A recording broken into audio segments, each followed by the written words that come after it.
Halo teman-teman, selamat datang di Value Stock. Hari ini saya akan membahas analisa fundamental GJTL kuartal ketiga tahun 2020. Oke, ini disclaimer-nya. Yang pertama, ini merupakan sharing analisa fundamental, bukan ajakan beli, jual, ataupun suatu saham, dan keputusan investasi ada di tangan teman-teman selaku investor. Yang ketiga, dari analisa fundamental ini bisa dijadikan referensi untuk analisa saham-saham yang teman-teman miliki. Oke, pertama-tama kita masuk ke bisnis model dari GJTL ini. Jadi untuk GJTL ini bergerak di bidang usaha industri ban. Terus untuk sumber income-nya berasal dari penjualan ban. Terus untuk segmen usaha atau marketnya untuk domestik sama ekspor. Untuk produk-produknya teman-teman bisa lihat di background saya ya, yaitu ada GT, GT, Gajah Tunggal, IRC Tiles, habis itu sama Genios. Terus untuk kasus hukum, saat saya melakukan analisa ini, saya tidak menemukan adanya kasus hukum yang terkait dengan GJTL. Terus untuk kepemilikan sahamnya dimiliki oleh Denham, habis itu sebesar 49,5%, habis itu company sebesar 10%, dan masyarakat sebesar 40,5%. Terus teman-teman kita masuk ke dari segi revenue-nya, teman-teman bisa lihat dari 2014 sampai 2019 cukup konsisten mengalami kenaikan dari segi pendapatannya.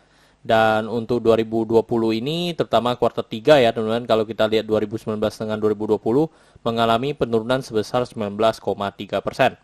Dan bisa kita asumsikan kuartal keempatnya memiliki kinerja yang sama dengan kuartal 3, maka sampai akhir tahun akan mengalami penurunan sebesar 19,5%.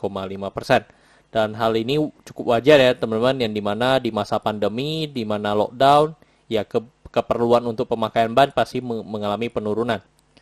Oke teman-teman, yang kedua adalah kita lihat dari segi net profitnya cukup beragam dari 2014 sampai 2020. Dan teman-teman bisa lihat di 2015, 2018 sama 2020 mengalami namanya kerugian ya. Dan untuk 2020 ini mungkin kerugian benar-benar karena operasional. Kalau untuk 2015 sama 2018 sama 2017 yang untungnya cukup sedikit, setelah saya membaca laporan keuangannya sebenarnya secara operasional mungkin hampir mendekati semua ya dari segi net profitnya. Tetapi yang membuat mereka rugi atau untung sebenarnya banyak faktor dari kurs ya atau selisih kurs. Itu yang membuat net profitnya bisa melanjut tinggi, ada dalam satu sisi juga mengalami penurunan yang cukup tajam.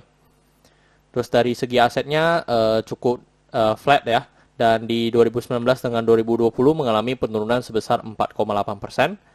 Untuk dari segi hutangnya juga mengalami penurunan sebesar 7,1%. Untuk modalnya tidak mengalami kenaikan atau penurunan. Oke teman-teman, ini adalah summary laporan keuangannya dari 2014 sampai 2020. Dan di sini saya akan banyak membahas tentang rasio keuangannya. Yang pertama adalah NPM atau Net Profit Margin. Jadi teman-teman bisa lihat untuk Net Profit Margin 2020 ini minus ya, jadi tidak bisa kita analisa. Tetapi kalau kita lihat yang paling tinggi pun hanya di 4,6%. Dan memang masih ada mengalami kerugian, habis itu kerugian. Jadi sebenarnya untuk MPM yang pasti ini masih belum bisa kita dapatkan. Dan kalau saya lihat sebenarnya apakah perusahaan ini kurang efisien atau mereka sebenarnya tidak pada timing yang tepat ya teman-teman. Jadi ketika mereka mungkin beli bahan bakunya harus pakai kurs dolar, sedangkan mereka beli di harga tinggi sehingga pas mereka mau jual udah jadi produksi barang jadi, barangnya menjadi harga kursnya udah turun, jadi mereka jualnya juga untungnya jadinya sedikit. Bisa jadi seperti itu ya teman-teman. Karena itu selisih kurs juga sangat resiko. Terus yang kedua dari EPS-nya tidak bisa kita analisa karena minus, sama per-nya juga tidak bisa kita analisa. Tetapi kalau kita lihat dari ininya pun memang sangat susah ya untuk diambil ya, karena dari satu sisi EPS-nya turun, habis itu jadinya per-nya naik, terus ada juga EPS-nya sangat tinggi, harganya juga turun, jadinya per-nya menjadi sangat sedikit. Jadi untuk perusahaan ini sangat susah ya kita menggunakan EPS ataupun per. Terus dari segi book value, untuk book value-nya di 1771. Kalau kita bandingkan dengan harga sekarang di 825, maka kita bisa mendapatkan PBV-nya di 0,47 kali. Jadi di mana per-nya masih di bawah 1 ya. Tetapi kalau kita lihat secara histori juga, untuk PBV dari GJTL ini masih semua di bawah 1. Jadi untuk analisa ini juga kita juga cukup kesulitan ya kalau menggunakan hanya dari book value ataupun PBV. Terus di DER-nya di 1,9 kali, yang dimana ini juga dikatakan tidak bagus ya teman-teman, yang dimana DER-nya sudah di atas 1. Dan kalau kita lihat secara historinya, rata-rata untuk DER-nya semua di atas 2. Terus dari segi ROE-nya minus tidak bisa kita analisa, dan ROA-nya juga minus tidak bisa kita analisa. Oke teman-teman, saat saya melakukan video ini harganya di 825, dan dari analisa fundamental saya bisa mendapatkan nilai intrinsik dari GJTL ini sebesar 1550. Jadi masih memiliki margin of safety 88%. Oke teman-teman, ini adalah kesimpulannya. Yang pertama dari produk dan jasa. Untuk produk dan jasa saya berikan status oke karena saya melihat perusahaan ini mampu bertahan 5-10 tahun ke depan. Yang dimana mereka memegang, kalau nggak salah, Asia sih untuk dari distribusi ban ya teman-teman. Terus untuk GCG saya berikan status oke karena memiliki pemegang saham mayoritas dan tidak memiliki kasus hukum.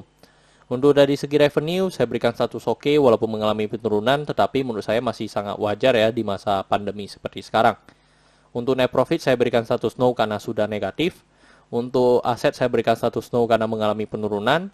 Untuk liability saya berikan status no karena mengalami penurunan DER-nya di atas 1. Untuk book value saya berikan status oke karena harga jual sekarang di bawah harga book value-nya. Untuk secara sektor saya berikan sebenarnya status no, dan sebenarnya tidak ada hal yang perlu kita concern. Jadi jika liability-nya no, saya berikan pada sektor ini juga status no. Untuk ROE saya berikan status no karena negatif. Untuk margin of safety saya berikan status oke karena masih positif. Untuk dividen saya berikan status no karena selama 5 tahun terakhir untuk GJTL masih sangat jarang ya membagikan dividennya kepada investor. Jadi teman-teman, ini kesimpulannya adalah 5/11. Dan pertanyaannya adalah apakah saya akan membeli saham GJTL ini? Untuk sementara mungkin teman-teman saya akan memilih saham yang lain ya. Tetapi kalau saya lihat berita yang dimana lagi ada sentimen terkait GJTL ini, memang kita lihat lagi kalau dari segi net profitnya sebenarnya apakah perusahaan ini profit. Sebenarnya perusahaan ini secara profit sebenarnya profit.